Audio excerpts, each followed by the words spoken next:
Timu abanyiivu atusaba Katonda otusaasire akalulu ka 2026 omubaka Alan Ssewanyana wa Bwino akawankule tukusaba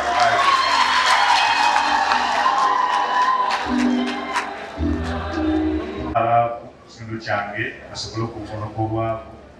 Ayi Mukama nsabira abakulembeze abakulembera ensi eno babeere n'omwoyo w'ekisa eri bannayuganda bonna, obulumi n'okunyigiriza kuba batuusaako bisobole okuggwaawo. Ate nange neesabira okusobola okukwangula obukulembeze olw'okubentandisa okunoonya olwaleero, ate mu ngeri emu omponye ebisangosango ebyandireetebwako. Nsabira wamu ne bannamakinje bonna okubeera n'ebikisa.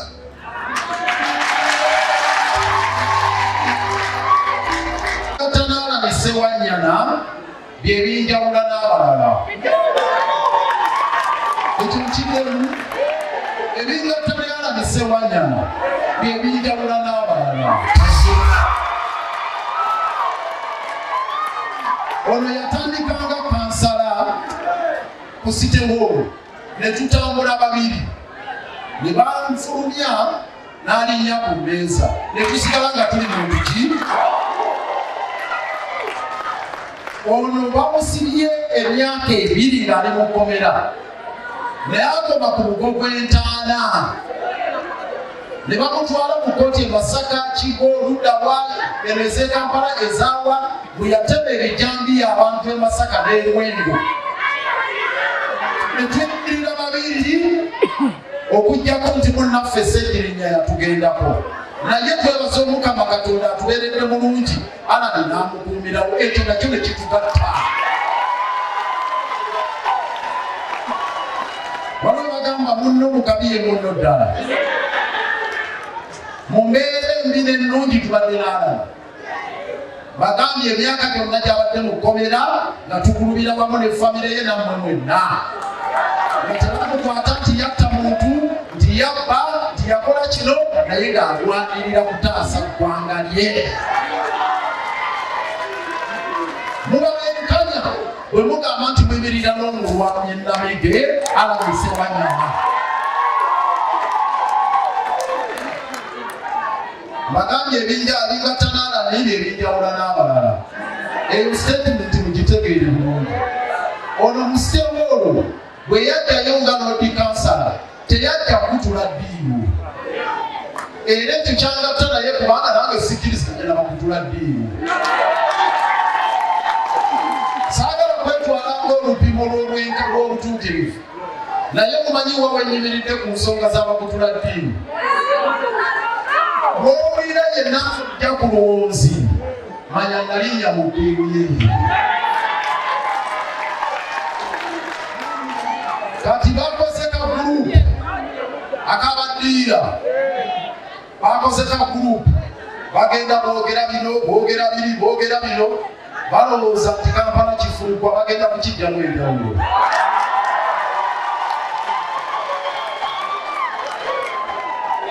Tugenda okuba ffeffetta bonna bwe bali. Ekyo mbakakasa mu bbanga, waggulu, wansi, mu butale, mu ngudo, mu ludda wabonna tugenda kufaafaagana ne gurupu z'abaffe. Njakubasaba abasawo ne banyabo, ekintu kino mukitwale nga si kya mulimu. Mukitwale nga si kya mulimu. Abantu abamu boogera mwogezi nga tebabikakasa. Naye bino ffe bye twogerako tubikakasa. Tubadde wano nga mulaba abantu beekomya buli kimu nga tufaafagana nabo. Abantu ne bajja ne bakala amaaso ne bagaba omutale nga ssente bali ku ddembe. Erimu abantu 8,000 ne tufaafagana nabo ne tubasuuza akatale nga basajja balaba akatwala nga nina beekobanye nabo. Ne batwala akatale k'ennakasero nga beekobanye ne tukabasuuza. Ne batwala Bufula ne tukibasuuza. Ne bakwata amasomero ne tubasuuza. Obasuuza kino bakwata kino, obasuuza kino bakwata kino.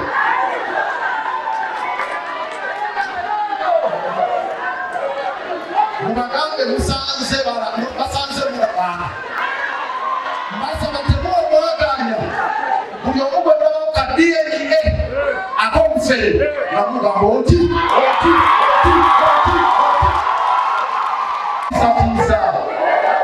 nobagamba naye gwe okwata otya omwala gwe nakivubu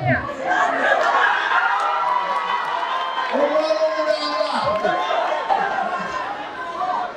oyo tatudde oluguudo lw'essalama lwetwakakola watundira omwala mwabeemuwafu tatudde n'oluguudo lw'emuwafu tatudde ettawo ly'ekatwe tebatudde kaleemaloni anironironi kuleekaana tebatuddewo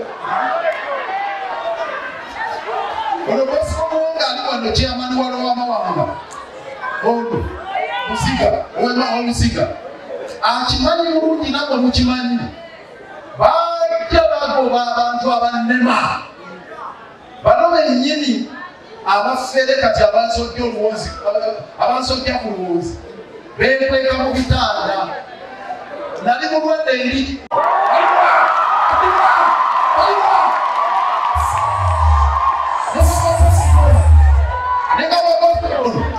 negamba kamada wekatongo mumanyiwe wegaba wansi katongo nabaga omute enkiiko tukulube musajja watu waliyo semwogerera oyo alina nebbaalaye wansi otosula musajja watu bamumazeeko ebibye buli omu bamulisa kakanja bano bali wansi ebyo byalukwago oba ebyo byalukwago kakati osituka oyagala ki bitulekere kubanga abo tebalabawo bulyo tebalabawo kyanfuna kyakugabana neba yalitenza bawa sente kutula ddiimu ebyo naye bwe nasituka nagenda okulaba nga bavaayo omumpola bajja basoonoka bunabo byotaba mu lutalo naye ng'obabuuza nti mmwe lwesibadde mubadde muddawa kakati abo bagamba nti buli balekere babisoma abo bino babuulira bassebo ne banyawo bino si byamanyi owenyi si byakwogera mwogezi si byakatemba si byakuleekaana si byakudumaduma ntooti bino bya brain power bya struggle byakulumba bya mutima nago na bidi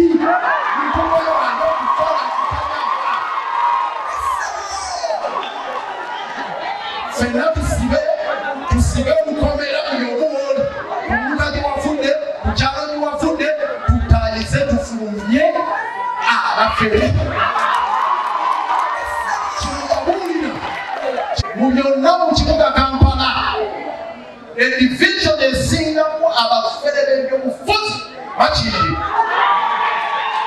edivision tebasinza okwekuŋŋanyiriza basente mbabuulira ate kibalina space ono gwe mulaba lwaki mu siteholo twatambula mabulidde bulungi kuba bayizo ga lukwago naye ntambudde naye bulungi ono nyina ne baminisita ab'ebibiina ebirala bentambudde nabo bulungi nyina minisita wange akwata ku by'enguudo ye John Mary Ssebuufu mumumanyi nyina minisita wange akwata ku by'amasomero n'ebirala n'amalwaliro ye Honorable Namazzi ekibiina kino kimanyi nyina minisita wange akwata ku birala byonna eby'amateeka yakimukiza abo bonna si bakibiina kyange nze ndi muzanganda nkolagana n'abantu kasitowera muwetumisita wange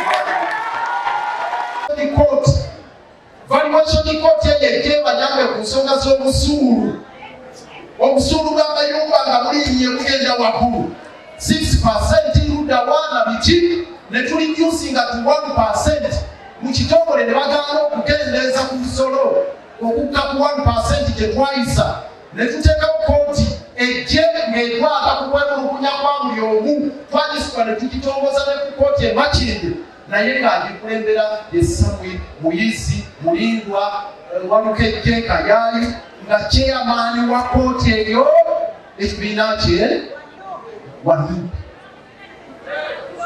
Lukwago lwaki mulowooza nti saatukiza mukitegeera era yagenze okwesimbawo e Masaka muwulira yagenze ng'ayagala ba LP n'agenda byaganyiziga we yagenze naye nze namugamba sebo sigalawo era nebitaatambule bulungi eyo gy'olaze nze ekifo kyo ekiri kuba okoze bulungi ojja kuweereza mazima naye babuulira tuguluba nabo bantunda myala bantunda butale abo tugenda kufaafagana segusa mazima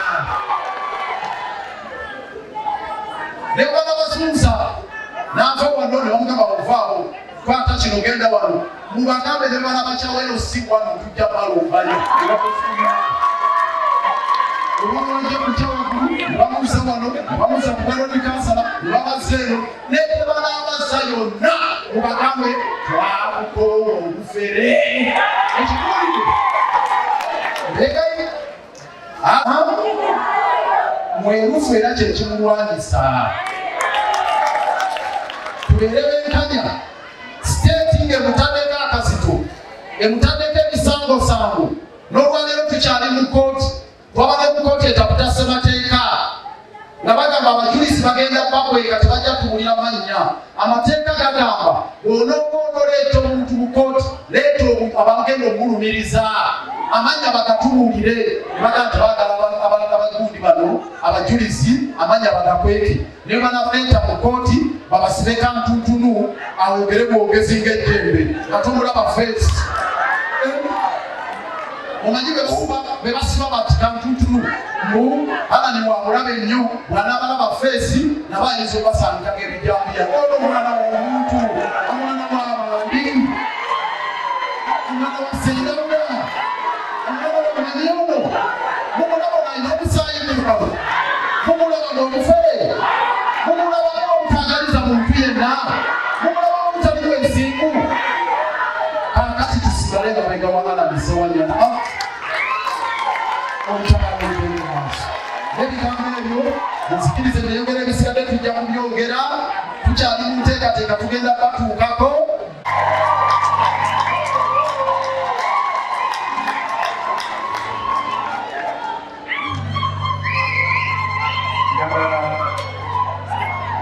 omukama mulungi obudde bwonna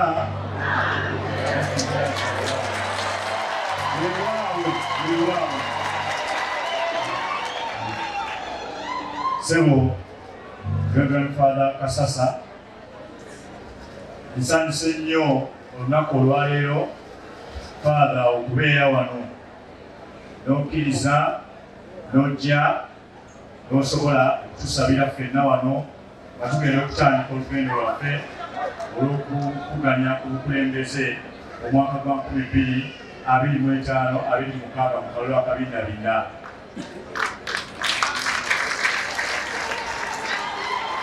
Njagala okwebaza bakulembeze bannange mwenna abali wano betugenda okumanya gyebujjako eyo bakansala basentebe wamu n'agenda okuba mmeeya ow'ekitundu ky'e Makindye division awunasebaka na mwenna bakulembeze bannange benkulembera nabo ekitundu ky'e Makindye. Sebo Father wamu ne abakulu mwenna abali wano bano be mulengera wano si bawagizi bange kyokka wabula bakulembeze b'abantu mu Makindye West buli atudde wanaye okulembeze either ssentebe oba kansala oba ali ku lukiiko olw'ekyalo oba nga bali ku abavubuka be bantu abatudde wano neyanza nnyo neyanzeege. Njagala okwebaza bannaffe abakulembeze ba parish yaffe ey'Ensambya olw'okukkiriza enteekateeka eno okubeera wano mugambe baffe bano abalina eddembe bwe bati.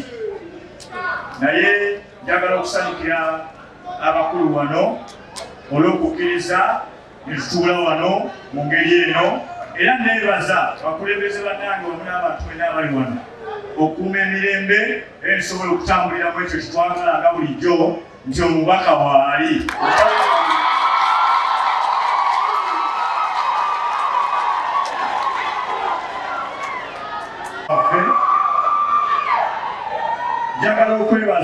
n'omusomesa waffe sebo neyanza nnyo neyanzenge weebale kuba mukwano gwange weebale kusobola okutambula nange era n'okumbuulira ekyokukola naddala mu layini ey'eddiini neyanza nnyo neyanzenge.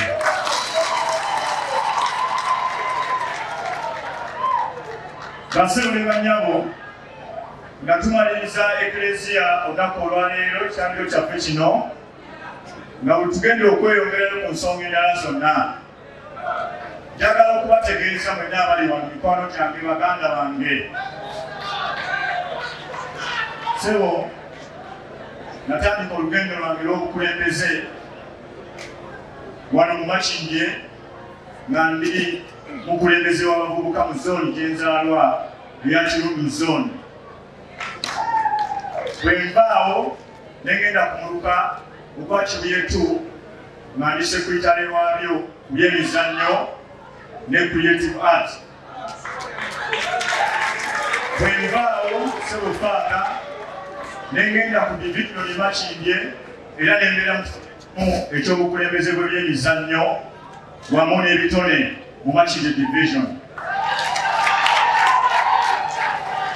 Sebo Father ng'ogyeko emirimu gyange gye nagenda nkola. Bwempeereza ku lediyo, bwempeereza ku mativi ag'enjawulo.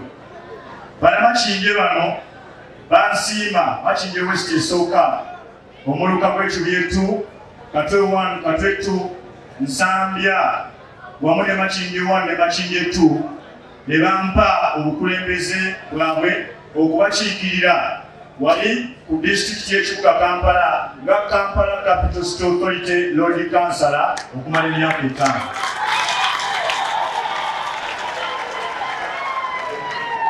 Nga weyise emyaka 3 gyokka Sebo Father twafuna ekizibu mu Kampala Capital City Authority. Gavumenti y'eggwanga lino bwe yayagala okuwanga obukulembeze bw'abantu bano bwe beerondedde era ng'omulimu ogwo gwali gwakugusibwa abakulembeze bannaffe bakansala ab'e Lucifer bwe tukiika nabo wali ku Kampala Capital City Authority. Olw'embala Makindye gye yantusigamu, olw'amaanyi n'obuvumu Makindye bwe yanteekamu, Sebo Father nasobola okuwakanya ekiteeso ekyo era okukakana mayinge ku mmeeza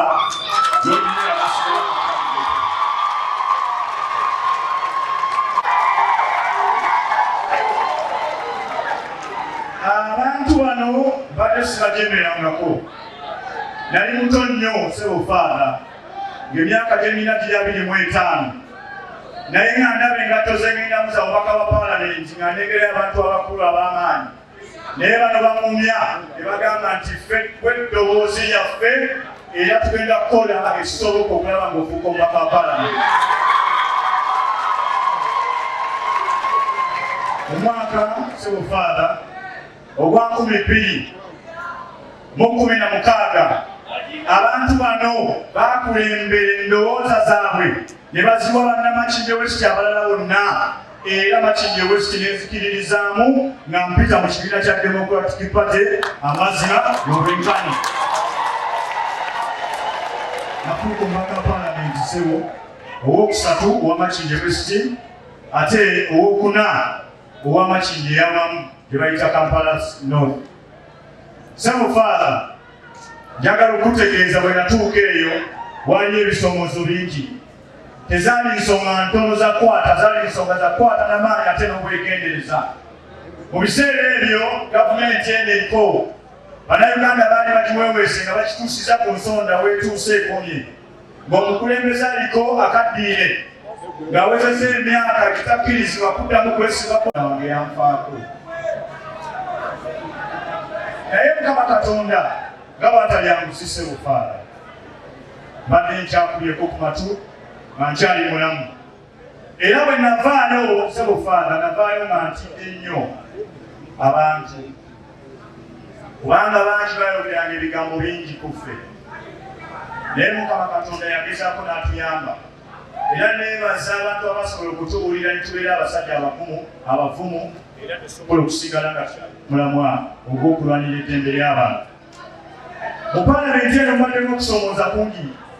Baleza amateeka ag'okusiba abantu mu makomera ag'abasirikale mbadde omu ku bagalwanyisiza Ssebufaala. Paalamenti eyo mbaddemu amateeka ag'okulwanyisa omukwano ogw'ebikukujju, mbadde omu ku abo abagambye tekujja kubeerawo kubanga makirisi kiraga. Mu paalamenti eno mubaddemu amateeka agagenda okunyigiriza abasuubuzi, era mbadde omu ku abo abagalwanyisiza paka olunaku olwaleero. Mu paalamenti eno mubaddemu amateeka ge baleese nga gagamba nti tewali kusuubula mwanyi nga bweoyagalira. Tulwanye naye abasajja nga batusinze ku maanyi ne babiyisawo ku kifuba ddembe n'emigo batukuba nga tuli mu paalamenti.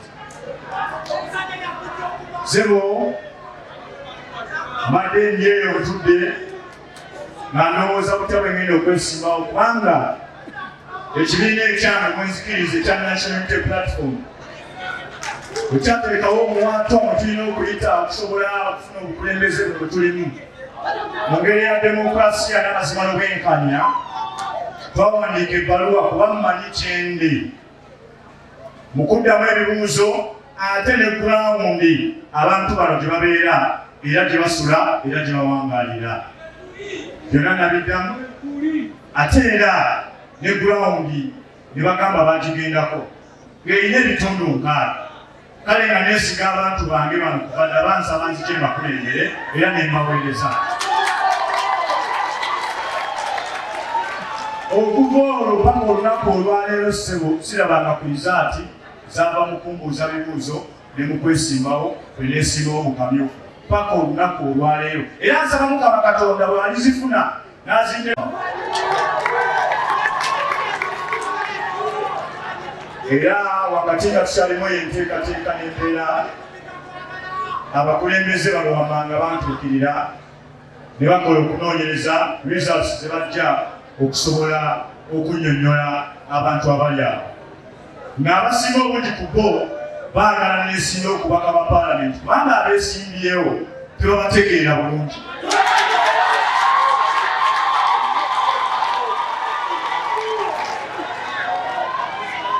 Mubamu kubeesimbyewo akatonotono abaagala ekifo ekyo, mubamu kubaagala ekifo ekyo basawo ne bannabo mwemuli omu nali kansala naye bwe nalimira ku mmeeza ye yasigalayo munda mu PCCA n'awandika omukono nti makinde temumbulira bibozibozi byammwe nze njagala singa logimu yaginde oyo mukubo. Owokubiri yali bulooka w'ettaka mu kibuga Kampala ebiseera ebyo era yateekako omukono mulungi abasuubuzi abali mu Usaafu ne babatunda mu ttaka lyabwe ne bagobaganyizibwa nga enfuuzi. Yowokubiri abasigadde yakubannyonnyolanga buli wetukka eyo naye Ssebufaala era abantu bano nga bwe bazze obungi bwe bati bongera kakasa nti omubaka waali.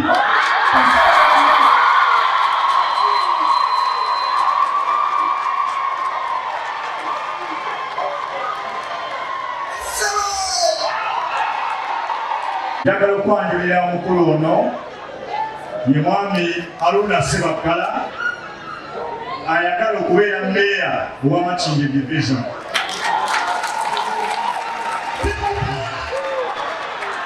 Nga bw'obadde onnyonnyola wano nti mu nzikiriza yaffe mu bukulembeze bwange mbadde sisosola ddiini ate nga nzimba abakulembeze ku kyompereddeko obujulizi Ssebufaala. Era y'ensonga lwaki ndowooza nti omukulu ono Ssebaggala Haruna gwe tutegese obulungi nga ttiimu eno yonna afuuke mmeeya okugombola yaffe eri Makindye.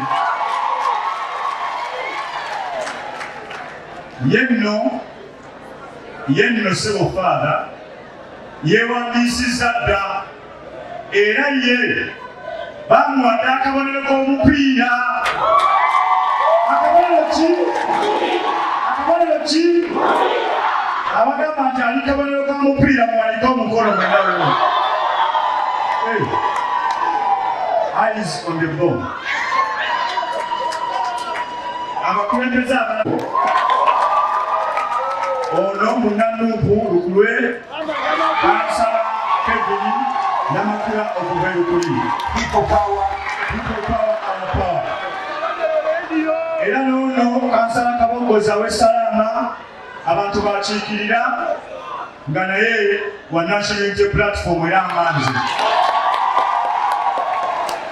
Tulina kansala Julius Owamaaso okuva erukuli nga naye wa National Unity Platform ey'Amanzi ey'obukulembeze akyamusaba. Ono ye kansala Kaweesi wa FDC wa FDC musanja kino naye mukijja asaba kya PFF naye ng'akiikirira abantu abakibuye 1. Ono mukulembeze bamuyita kansala Elias Manga ng'ava mu kitundu eky'Amakindye 1 abadde mu DP kati ali mu PFF.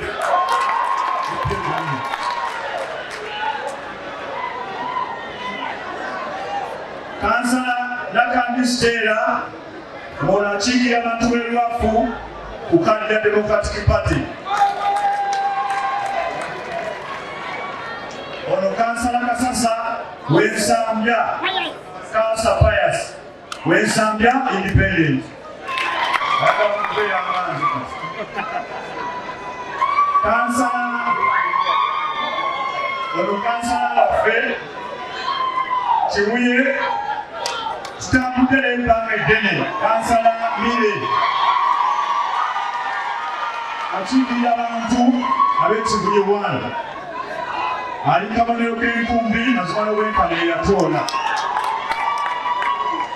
Ono ye kansala kijja kukiikirira abantu b'Ensambya Kibuye 1, Kibuye 2 ne Kato 1 ne Makindye 2 era neyanze LC5 kansala KCCA. Zikiriza Ssebo Nkomaawo nga maliriza kansala waffe Shifa omukyala bamuta Shifa munyiivu ali mu kibiina kyaffe kino ekyabanyiivu era agenda kukiikirira abantu b'ebuziga. Tulina kansala Koyasi w'Essalama ey'okubiri okuva emulungu paka okumpi ne Kosovo.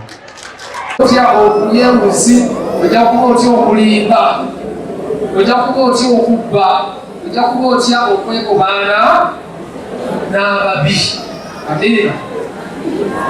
Tuwuligana mu Vanjiri Mukama waffe Yesu Kristo ng'agamba kubanga waaliwo enjawukana ali asinga obukulu, ali asinga obukulu, ndowooza nze asinga obukulu, ndowooza nze ow'amaanyi, ndowooza nze ow'akabi. Olumu kabeera mu ng'abantu n'abatume nabo kakola ki? Yesu n'abagamba oba oyagala okubeera omukulu, obeera oyagala okubeera nnambeengu, beera kuweereza. Beera ki?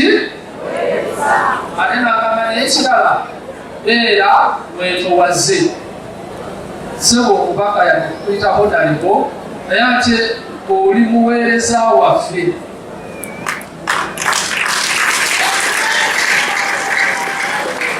Kakiteeke mu bigambo ebirala. Ennaku zino mirembe gino tetukyalina nnyo bantu naye twandigambye oli muddu waffe, oli muweereza waffe. Kweba okuweereza. Amiina. Ssebo honalibo twasomako ku bukulembeze. Obukulembeze kitegeeza abantu bano ate nno abatono bangi naye ekitundu kyonna andisobodde okwetuukira n'okweyogerera naye kubakwata obuyinza bwabwe ne bamuteeka mu muntu ogwe babeera bakoze eki beesimbidde bwe bamala mwalondedde ne bamukwasa obuyinza bwabwe. Ensonga lwaki omukulembeze talina kukola bibye, akola ebyo abantu bye bakola ki bye bamutuma.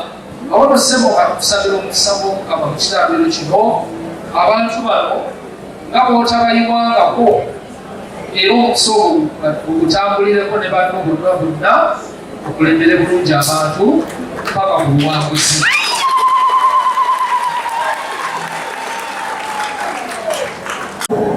Tebalamula oba tebakulembera mu bwenkanya naffe abantu olumu abantu be bakulembera naffe olumu fe abavaako buki naffe ne tutabeera bamazima naffe nga fe abenyigira mu kulya enguzi naffe nga fe abenyigira mu bulimba netwekubana nabo ababi awo nno nammwe kyembasaba kyekino nammwe mubeere baki nammwe mubeere bamazima nammwe musaleewo ekituufu amiina obukulembeze era mulimu okusalawo ekituufu n'okugaana ekikyamu nammwe nga muli wamu n'omubaka nammwe mulabe amazima muganeerereko ekituufu mukole kiri ekikyamu kyoba owakanya ekituufu kinywerereko omukulembeze mwaba muwa amaanyi nga alaba nammwe munyweredde kuki ku mazima ku kituufu ku bwenkanya sebo tukwagaliza mikisa gya Katonda gikutambulireko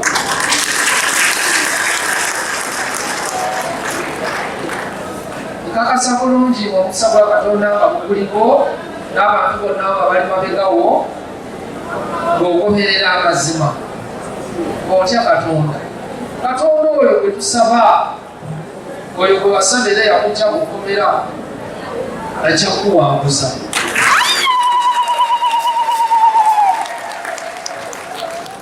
simanyi oba mukyawoza musango nerero oba mukooti akyawoza musango n'emisango gyonna banna tukiteeka mikono gy'Omukama kubanga Katonda yasala amaki Katonda ye mulamuzi asinga kozi muli kwa bijambiya manyi emisango giba mingi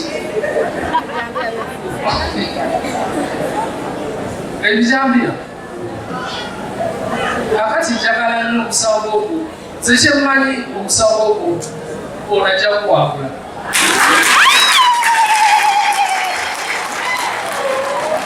naye kati olwogenda okulabira obulimba ne sitaani nga mungi banambye ekyamazima abantu baafa si bwe kiri kati bwogenda olabira sitaani n'obulimba bano nga bamaze okubeejeereza tebalina musango tebagenda kubeyo okuvunaana nakunoonyereza lwaki abantu bali bakola ki amina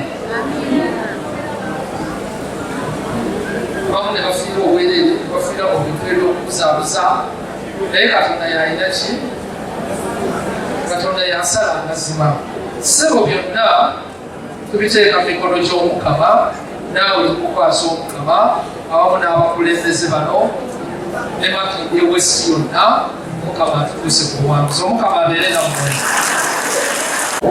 ez'okwesimbawo n'ez'okulembeze kanzikulembeze ne Saara ne Misa kantandikire mu Katonda pakasanire Katonda asiimye akuteekeko omukisa anakutuusa ku buwanguzi wamu ne ttiimu yo yonna kubanga ono kyemu era ebimu ku bitone by'obukulembeze Katonda kyeyamuwa kwe kuba nti ate akuŋŋaanya abakulembeze banne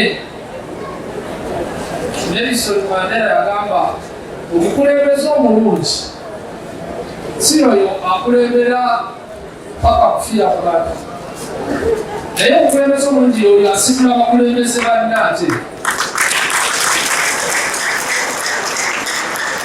omukulu ono bwe baba obukulembeze yazimba ttiimu yagamba nze kambyekolere naye era sebo obwedda bakulembeze obwedda bali wano wenagidde nanze wakukyamulayo edakiika nga 2 obwedda bali wano obwedda bali mu ssanyu bakulembeze banno nga bakola ki babakulembedde nga babateekateeka sebo webale nnyo webalire ddala